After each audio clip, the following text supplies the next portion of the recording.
Maya had never been the type to stand out in a crowd.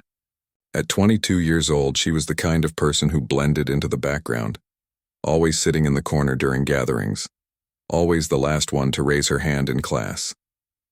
But there was one thing that made her heart race, one thing that could pull her out of her shell: music. Every Tuesday and Thursday evening, after her shift at the local coffee shop ended, Maya would rush to the community music center on Maple Street. The building was old, with creaky wooden floors and walls that had seen better days. But to Maya, it was paradise. This was where she took piano lessons, where she could forget about unpaid bills and the stress of making ends meet. Her teacher, Mrs. Liu, was a gentlewoman in her 60s who had been teaching piano for over 30 years. She saw something in Maya that most people missed. While other students showed up with expensive leather music bags and designer clothes, Maya arrived in her coffee-stained work uniform, carrying sheet music in a worn folder she'd bought from a thrift store. The truth was, Maya couldn't afford much. Her apartment was a tiny studio on the edge of town, where the rent was cheap but the walls were thin. Her neighbors complained whenever she practiced past 8 in the evening, so her practice time was limited. And the keyboard she owned? Well, calling it a keyboard was generous. It was a 20-year-old electronic one she'd found at a yard sale for $30. 3 of the keys stuck, 2 didn't work at all, and the volume knob had been broken for months, stuck at a barely audible level. But Maya made it work. She had to. Music wasn't just a hobby for her. It was the one thing that made her feel alive, the one thing that made all the struggle worth it.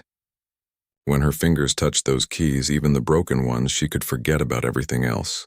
The overdue electric bill, the car that needed repairs, the student loans that seemed to grow larger every month. All of it faded away. Most of the other students at the music center were different. They were younger, still in high school or fresh out of college, with parents who paid for their lessons and bought them real pianos. They practiced for hours every day in soundproof rooms. They talked casually about summer music camps in Europe and private sessions with famous pianists. Maya would listen quietly, never sharing her own story, never mentioning that she sometimes had to choose between buying groceries and paying for her next lesson. She'd been taking lessons for almost 2 years now, fitting them in whenever she could afford to. Some months she could only manage 1 lesson. Other months, when tips at the coffee shop were good, she could swing 2 or even 3. Mrs. Liu had offered to teach her for free more than once, but Maya's pride wouldn't let her accept. She paid what she could, and Mrs. Liu quietly adjusted her rates to match. One evening in late September, as Maya was leaving her lesson, Mrs. Liu stopped her at the door. "I want you to come to something next Friday," she said, handing Maya a flyer printed on bright yellow paper. "It's our annual open house. Students perform, and we invite people from the community. Music lovers, potential sponsors, sometimes even scouts from music schools." Maya's stomach dropped. "I don't think I'm ready for that, Mrs. Liu. I mean, I'm not like the other students." You have something more important than what they have," Mrs. Liu interrupted gently. "You have heart. You have dedication. I've seen students with every advantage quit because they didn't have what you have." Maya looked down at the flyer, her hands trembling slightly. A performance? In front of actual people who knew about music? The thought terrified her. She imagined herself sitting at the piano, making a mistake, hearing people whisper about the girl who didn't belong there. "I'll think about it," Maya said quietly, though in her mind she'd already decided not to go. The next week crawled by. Maya tried to forget about the open house, but Mrs. Liu's words kept echoing in her head. Every time she practiced on her broken keyboard, playing the same pieces she'd been working on for months, she wondered what it would feel like to play on a real piano, a good one, in front of people who actually cared about music. By Wednesday, she'd almost convinced herself not to go. Then something happened at work that changed everything. A customer, a middle-aged man in an expensive suit, had complained about his coffee being too cold. He'd been rude to Maya, speaking to her like she was invisible, like her feelings didn't matter. As she remade his drink with shaking hands, something inside her shifted. She was tired of being invisible, tired of always playing it safe, tired of letting fear make her decisions. That evening, she texted Mrs. Liu. "I'll be there on Friday." The reply came back almost immediately. "I knew you would. You're braver than you think." Friday arrived too quickly. Maya's shift at the coffee shop seemed to drag on forever, each minute stretching like an hour. She kept glancing at the clock, her stomach doing nervous flips. Part of her hoped something would come up, some excuse not to go. But nothing did. She went home after work, took a quick shower, and stared at her closet. She didn't have fancy clothes. Most of her outfits were practical. Comfortable shoes for long shifts, jeans that could handle coffee spills, simple tops that didn't show stains. Finally, she settled on a plain black dress she'd worn to a cousin's wedding 2 years ago. It was simple but clean. It would have to do. As she walked to the music center that evening, the yellow flyer crumpled in her purse. Maya felt her heart pounding. The sun was setting, painting the sky in shades of orange and pink. The air was cool, carrying the first hints of autumn. She could turn back. No one would blame her. Mrs. Liu would understand. But her feet kept moving forward one step at a time, carrying her toward something she couldn't quite name yet. Maybe it was courage. Maybe it was just stubbornness. Whatever it was enough to get her through the doors of the music center, where the sound of a piano warming up drifted through the hallway, where the future was waiting, though she didn't know it yet. The music center looked different that evening. Someone had hung string lights across the main hall, and the usual practice rooms had been transformed into a proper venue. Folding chairs were arranged in neat rows facing the grand piano, the beautiful black Steinway that Maya had only ever admired from a distance. She'd never actually played it. That piano was reserved for advanced students and special occasions. Maya slipped through the door, hoping to find a quiet corner in the back. But Mrs. Liu spotted her immediately and waved her over with such enthusiasm that several people turned to look. Maya felt her cheeks flush as she made her way through the crowd. "I'm so glad you came," Mrs. Liu said warmly, squeezing her hand. "I've saved you a seat near the front." "Oh, I'm fine in the back," Maya started to say, but Mrs. Liu was already guiding her forward. The room was filling up quickly. There were parents with cameras, older couples who looked like they attended every cultural event in town, and younger people holding wine glasses, talking in that confident way that made Maya feel even smaller. She recognized most of the other students. There was Katie, a high school senior who'd already been accepted to 3 prestigious music schools, and David, who'd performed at Carnegie Hall when he was just 14. They all looked so comfortable, so sure of themselves, chatting easily with the guests. Maya sank into her seat, wishing she could disappear. What was she thinking coming here? These people were real musicians. She was just someone who played a broken keyboard in a tiny apartment. The performances began, and they were impressive. Katie played a complex Rachmaninoff piece without a single mistake. David performed a Liszt composition that had the audience gasping at the speed of his fingers. Each student received warm applause, and Maya felt her confidence shrinking with every passing minute. Then about halfway through the program, the energy in the room shifted. Maya felt it before she understood what was happening. A ripple of whispers, people turning toward the entrance, sitting up straighter in their seats. A young man walked in, probably in his mid-20s, dressed in an expensive-looking black suit with a silk scarf draped casually around his neck. He moved like someone who was used to being watched, used to being important. 3 people followed behind him, and they all had that same polished look, designer clothes, perfect hair, the kind of confidence that money brings. "That's Daniel Chen," the woman next to Maya whispered to her companion. "Mrs. Liu's nephew. He just got back from a European tour. I heard he performed in Vienna last month." Maya watched as Mrs. Liu greeted him with a hug. He kissed her cheek but barely smiled. Like even this family moment was somehow beneath his full attention. His eyes swept across the room, taking in everything with what looked like a mix of boredom and judgment. Mrs. Liu was trying to introduce him to the students, clearly proud of her nephew. Maya shrank further into her seat, hoping to avoid notice. But of course that's not what happened. "And this is Maya," Mrs. Liu said as Daniel's group approached her row. "She's one of my most dedicated students. She works so hard, practicing whenever she can around her job schedule." Daniel's eyes barely landed on her before sliding away, like she wasn't worth the full focus of his attention. "Dedicated," he repeated, and there was something in his tone that made the word sound like an insult. "That's nice." One of his friends, a woman with perfectly styled hair, leaned in. "How long have you been playing?" she asked Maya, but the question felt more like a test than genuine curiosity. About 2 years, Maya answered quietly. 2 years? Daniel's eyebrows rose. He let out a short laugh that made Maya's stomach turn. And you're performing tonight? I didn't say I was. I looked at the practice room schedule before I came, Daniel continued, talking over her. He pulled out his phone, scrolling through what looked like a shared calendar. You booked the practice rooms for 3 hours a week? Sometimes less. He showed his phone to his friends, and they exchanged glances that made Maya want to sink through the floor. The practice rooms are for everyone, Mrs. Liu said, her voice tight.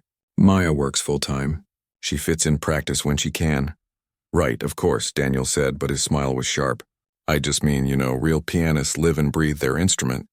It's not really something you can do casually, a few hours here and there.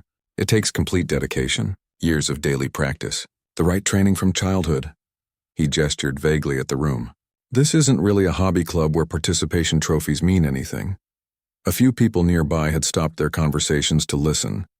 Maya felt every eye on her, felt the weight of their pity or agreement or whatever it was. Her hands were shaking, so she clasped them in her lap, squeezing hard enough that her knuckles went white. Maya has made remarkable progress, Mrs. Liu said firmly, but even she seemed thrown off by her nephew's cruelty. I'm sure she's very dedicated, Daniel said again, making the word sound even worse this time. His friends laughed, not loudly, but enough that people could hear. But let's be honest. You can't compete with people who've had proper training, proper instruments, proper time to practice. It's not fair to her to pretend otherwise. The room had gone quiet now. Even the performances had paused. Everyone was watching this uncomfortable moment unfold, and Maya felt something inside her crack. All the doubts she'd carried, all the times she'd felt like she didn't belong, all the moments she'd compared herself to other students and found herself lacking, it all came crashing down at once. She should leave. That would be the smart thing to do. Just stand up, walk out, save herself from more embarrassment. But then she remembered the customer at the coffee shop, the one who'd treated her like she was invisible. She remembered all the times she'd played it safe, stayed quiet, let other people make her feel small, and something shifted inside her. Not confidence exactly, but something harder, something that felt like steel forming in her spine. Maya stood up. Her legs felt shaky, but she stood anyway. May I use the piano? She asked. Her voice was quiet, but in the silence of the room everyone heard her. Mrs. Liu's eyes widened. This wasn't planned. Maya wasn't on the performance list. Daniel turned to look at her, really look at her for the first time. His expression was a mix of surprise and amusement, like a cat that had just noticed a mouse doing something unexpected. What? He said. The piano, Maya repeated, her voice a little stronger now. May I play something? The room seemed to hold its breath. Mrs. Liu looked worried, protective, like she wanted to shield Maya from what might happen next. But she also knew her student well enough to recognize something in her eyes, a determination that hadn't been there before. Daniel's smile widened. It wasn't a kind smile. By all means, he said, gesturing toward the Steinway with an exaggerated flourish. Please, entertain us, his friends giggled. Someone in the back of the room coughed. Maya heard whispers starting up again, felt the weight of all those expectations, most of them expecting her to fail to prove Daniel right, to confirm what they already suspected about the girl who didn't belong. She walked toward the piano. Each step felt impossibly long, like walking through water. Her heart was pounding so hard she could hear it in her ears. Her hands were still shaking, but she kept walking, one foot in front of the other, toward the beautiful black Steinway, toward the moment that would change everything. Though she didn't know that yet, she sat down on the bench, and the room fell completely silent. Maya sat on the bench, and the smooth wood felt foreign beneath her. She was used to the wobbly plastic stool at home, the one that rocked slightly whenever she shifted her weight. This was different. Everything about this moment was different. The Steinway stretched out before her, its keys gleaming under the soft lights. She'd walked past this piano hundreds of times, always admiring it from a distance, never imagining she'd actually sit here in front of all these people, with their eyes boring into her back. She could hear the whispers starting. They weren't even trying to be quiet about it anymore. This is going to be painful to watch. Someone should stop her. This is embarrassing. Poor thing doesn't know what she's gotten herself into. Behind her, she heard Daniel say something to his friends, And they laughed. That sound, that casual, dismissive laughter, it should have broken her. A week ago it would have. A week ago she would have stood up, apologized, and run out of the room. But something had changed.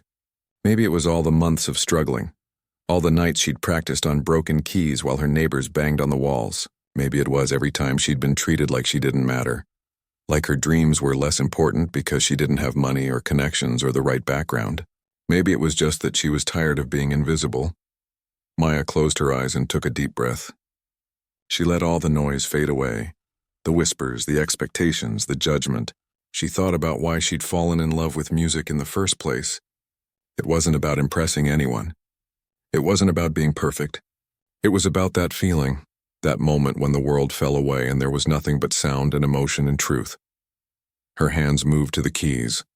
They were cool under her fingertips, smooth and responsive in a way her keyboard at home had never been. For a moment, she just rested her fingers there, feeling the potential, the possibility. Then she pressed down on a single key. Middle C. That's all it was, one note. But the way she played it, the way her finger pressed down with such precise control, the way she let the sound ring out, pure and clear and full of intention, it was like nothing else that had been played that evening. The note hung in the air and something impossible happened. The whispers stopped. Not gradually, but all at once, like someone had pressed a mute button on the entire room. Maya held the note, let it sustain, feeling the vibration travel from the piano through her body. She knew this instrument now. She understood it. That single note told her everything she needed to know about how it would respond to her touch. She let the sound fade slowly, completely, until there was nothing but silence, pure absolute silence. No whispers, no shuffling, no coughing, nothing. And in that silence, Maya began to play. The piece she'd chosen was Chopin's Ballade No. 1 in G minor. It was ambitious. Some would say too ambitious for someone with her limited experience. Mrs. Liu had introduced her to it months ago, warning her it was one of the most challenging pieces in the piano repertoire. Most pianists spent years preparing for it, but Maya had fallen in love with it instantly. She'd listened to recordings on her phone while riding the bus to work, memorizing every phrase, every dynamic shift, every emotional turn, and she'd practiced it on her broken keyboard, working through the sections she could play with her limited keys, hearing the full piece in her mind even when she couldn't physically play every note. Now, with a real piano under her fingers, it was like the music had been waiting for her all along. The opening was gentle, almost hesitant, like a question being asked. Her touch was light, delicate, each note clear and purposeful. This was where years of practicing on a broken keyboard had taught her something that money and fancy instruments couldn't buy: precision. When you only had a few working keys, every single note had to count. There was no hiding behind flash and speed.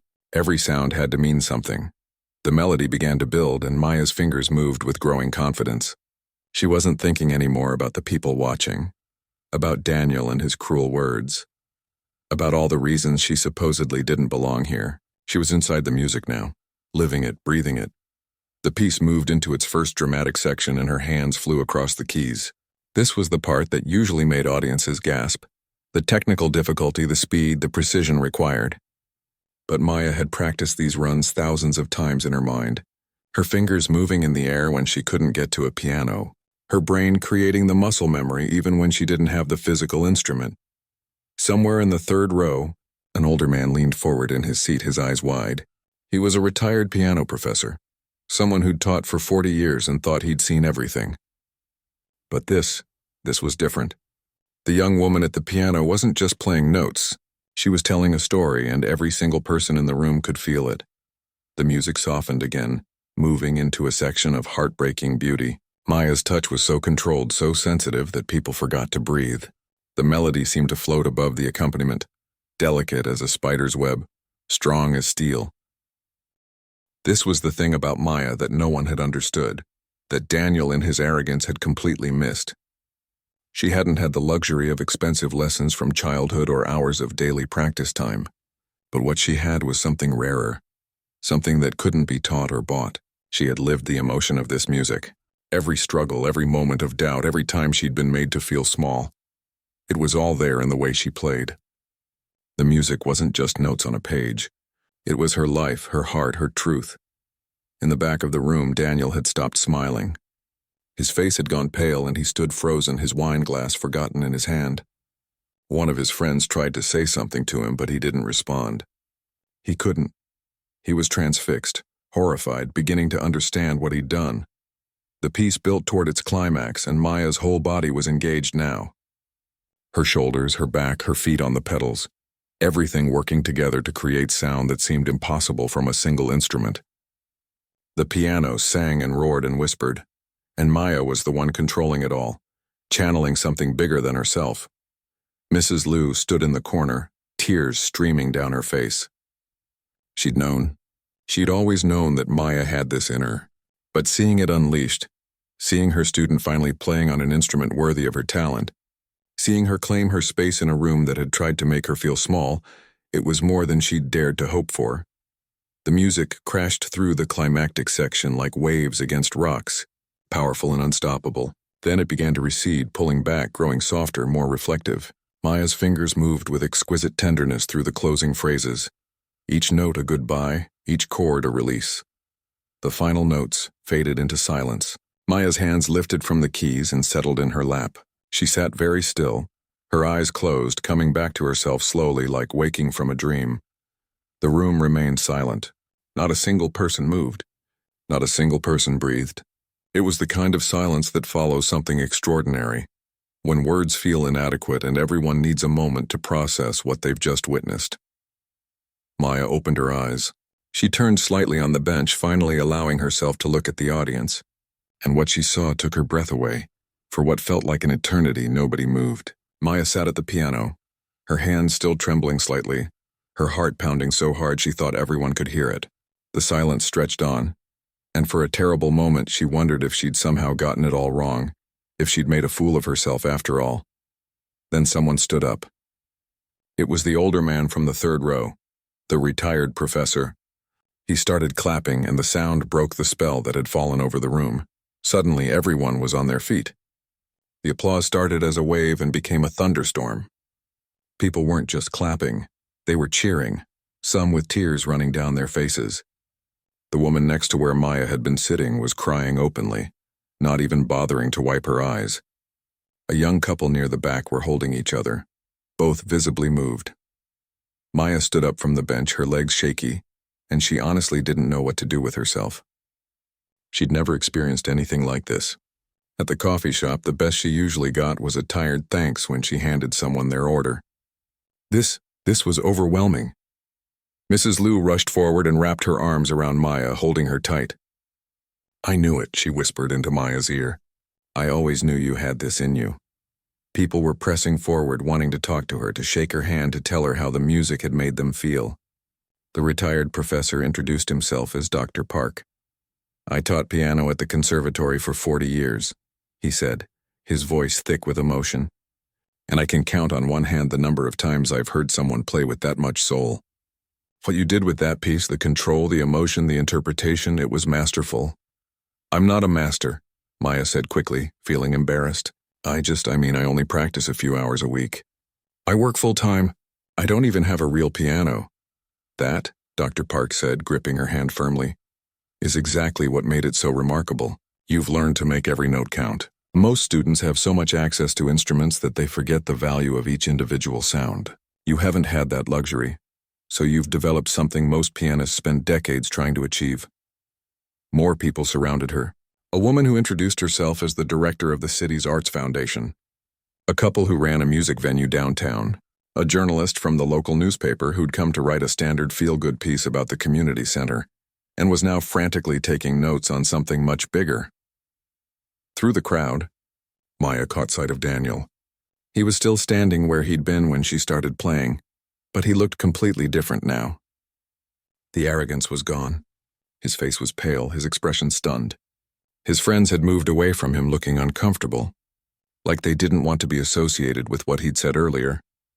Their eyes met across the room, and Maya saw something flicker across his face. Shame, regret, maybe the first stirring of understanding. He opened his mouth like he might say something, but then closed it again. What could he possibly say? Everyone in the room had heard him mock her. Everyone had heard him laugh. Mrs. Liu was being pulled in multiple directions, people wanting to talk to her about Maya, about the music program, about everything. But she kept one hand on Maya's shoulder, protective and proud. Someone recorded it, a teenager said, pushing through the crowd with his phone held up. I got the whole thing on video. This is going to blow up online. Do you have social media? Can I tag you? Maya barely knew what to say. She had a basic social media account she hardly ever used. Mostly just pictures of coffee art from work and the occasional sunset. I guess, she said, still in shock. This is incredible, the teenager continued, already typing frantically. People need to see this.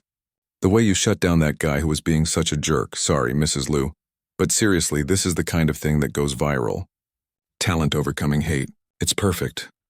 I wasn't trying to make a point, Maya said softly. I just wanted to play. That's what makes it even better, Dr. Park said. He'd stayed close, clearly not wanting to lose the chance to talk to her more. You weren't performing for revenge or to prove something. You were performing because the music needed to be shared. That purity of purpose, that's what people felt. The crowd was still thick around her when Daniel finally approached. People stepped back slightly, the energy shifting. Everyone knew what he'd said, how he'd treated her. This was going to be awkward. Maya, he started, and his voice was different now, smaller. I need to apologize. What I said before, it was... He stopped, seeming to struggle with the words. There's no excuse. I was cruel and arrogant, and I judged you without knowing anything about you or your talent. Maya looked at him. Part of her wanted to be gracious, to accept the apology and move on. But another part of her, the part that had been hurt by his words and the words of so many others over the years, needed him to understand. Do you know what it's like? She said quietly. To love something so much that you make it work even when everything is against you? I practice on a broken keyboard. I count pennies to afford lessons. I work 8-hour shifts on my feet and then go home and practice until my neighbors complain. And I do it because music is the only thing that makes me feel like myself, the only thing that makes me feel like I matter. Daniel's face crumpled. I'm sorry, he said again, and this time it sounded genuine. I've had every advantage handed to me. The best teachers, the best instruments, all the time in the world to practice. And you've worked harder with less, and you've achieved something I've been chasing my whole life. You made that piano sing in a way I never have. It's not a competition, Maya said. That's what you don't understand. Music isn't about being better than someone else. It's about truth. It's about sharing something real with people. Someone in the crowd started clapping again, and others joined in. Daniel nodded slowly, understanding perhaps for the first time what he'd been missing all these years while chasing perfection and accolades. Mrs. Liu stepped forward, sensing the moment needed to move on. I think we should let Maya catch her breath, she announced to the crowd. But please feel free to leave your contact information with me if you'd like to discuss opportunities for her. Opportunities. The word seemed surreal. What kind of opportunities? Maya was a coffee shop worker who took piano lessons when she could afford them. She wasn't someone who had opportunities. But as the evening continued and people pressed business cards into her hand, as conversations swirled around her about scholarships and auditions and performance venues, Maya began to realize that something fundamental had shifted, not just in how others saw her, but in how she saw herself. She'd walked into this building a few hours ago feeling small and uncertain, ready to hide in the back row. She'd been made to feel even smaller by someone who should have known better.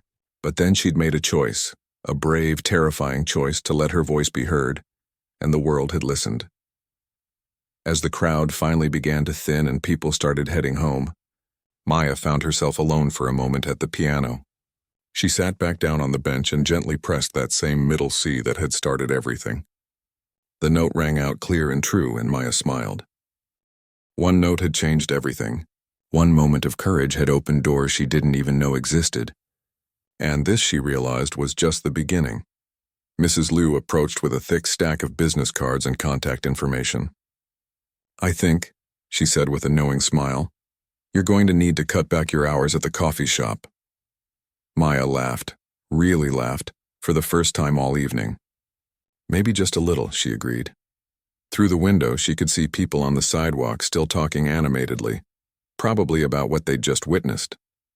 Daniel was standing apart from everyone on his phone, his face serious. Making things right, maybe, or at least trying to. Tomorrow, Maya's life would start to change in ways she couldn't yet imagine.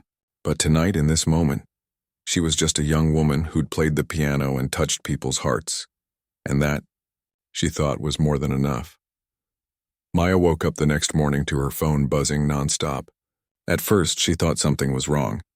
Maybe an emergency at work or a problem with her apartment. But when she finally grabbed the phone and squinted at the screen, her heart nearly stopped. The video. The teenager had posted the video.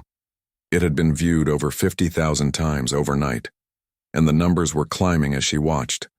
The comment section was flooded with messages from strangers all over the world. I cried watching this.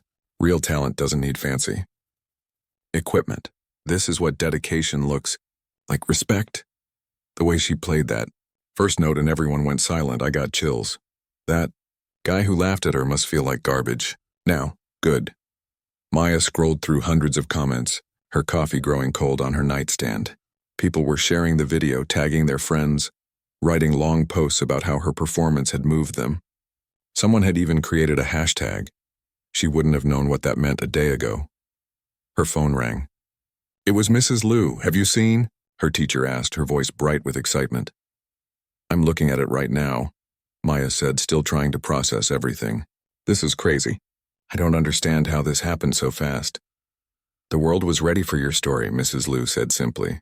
People are tired of seeing talent go to waste because someone doesn't have money or connections. You reminded them that passion and hard work still matter. Over the next few days, Maya's life became a whirlwind. The local newspaper ran a front-page story with the headline, "Coffee Shop Worker's Piano Performance Goes Viral." The morning news wanted to interview her. The Arts Foundation director called to discuss a full scholarship for private lessons. Dr. Park emailed her about an audition opportunity at a prestigious music conservatory in New York, New York. Maya had never even been outside, her home state. But the most unexpected call came on Wednesday afternoon. Maya was at work, making a cappuccino for a regular customer when her phone rang with an unknown number. She almost didn't answer, but something made her step outside on her break and pick up. Is this Maya? A woman's voice asked. The pianist from the video? Yes, Maya said cautiously. Who's this? My name is Patricia Rodriguez. I'm the admissions director at the Juilliard School in New York. I'd like to talk to you about your future. Maya had to sit down on the curb. Juilliard. She'd heard of it, of course. Everyone who loved music had heard of it. It was one of the most prestigious music schools in the world, and they were calling her. The conversation lasted 20 minutes. Ms. Rodriguez explained that while admissions for the fall semester were already closed, they were so impressed by her performance and her story that they wanted to invite her for a special audition. If she passed, they could offer her admission for the spring semester with a full scholarship, plus a living stipend. We believe in nurturing raw talent, Ms. Rodriguez said.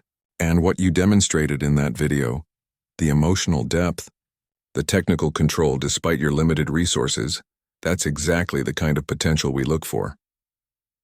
When Maya went back inside the coffee shop, her manager took one look at her face and asked if she was okay. I think, Maya said slowly, I think I need to give you my 2 weeks' notice. That evening, Maya met with Mrs. Liu to talk about everything.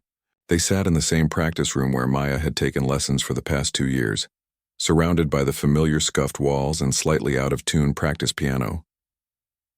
Are you scared? Mrs. Liu asked. Terrified, Maya admitted.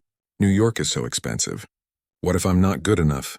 What if this was all just a fluke and I get there and realize I don't belong? Mrs. Liu smiled gently.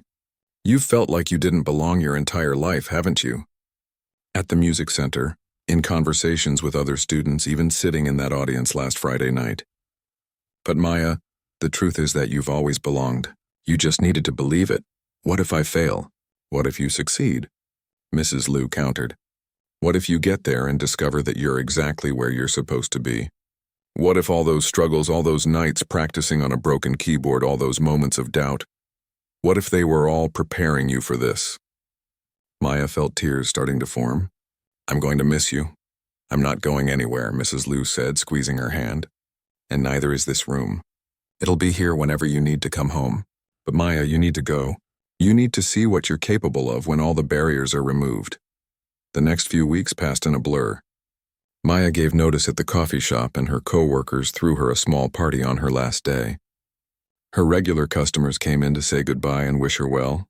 The man who'd complained about his cold coffee months ago even showed up to apologize and slip her a card with $100 inside for her trip. "I saw the video," he said sheepishly. "I'm sorry I was rude to you." "You deserved better." Maya accepted his apology with grace. She was learning that sometimes people needed to see your worth before they could treat you with respect. It wasn't fair, but it was reality.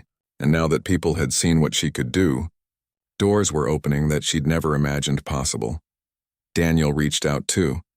Through Mrs. Liu, he'd posted a public apology on social media, taking full responsibility for his behavior and praising Maya's talent. But more than that, he'd made a donation, a significant one, to the music center, specifically designated for students who couldn't afford lessons or instruments. He'd asked that a quality piano be purchased and placed in a practice room that would be available free of charge to anyone who needed it.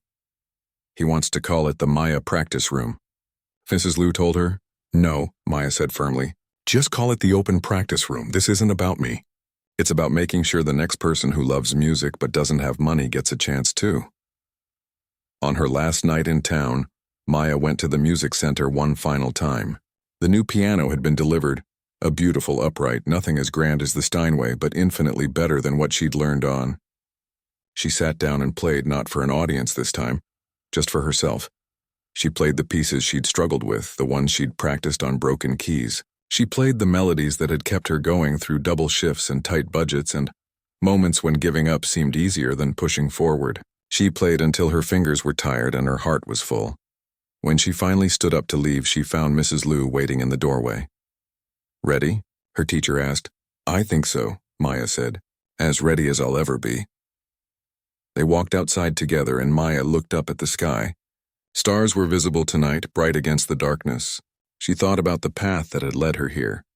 Every struggle, every small victory, every moment of doubt, and that one night when she'd found the courage to sit at a piano and let the world hear her voice.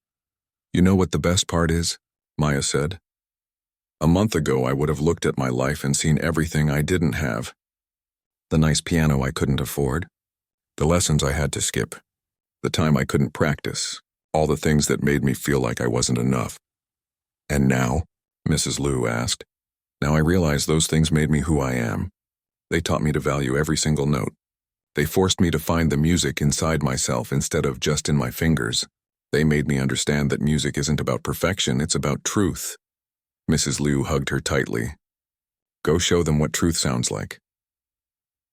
3 months later, Maya stood in a practice room at Juilliard looking out at the New York skyline. She had a real piano now, one she could play whenever she wanted. She had teachers who understood her potential. She had classmates who respected her story, but more importantly, she had herself. The girl who'd been laughed at, who'd been told she wasn't good enough, who'd played on broken keys and refused to let her dreams die. That girl had been strong enough to get her here.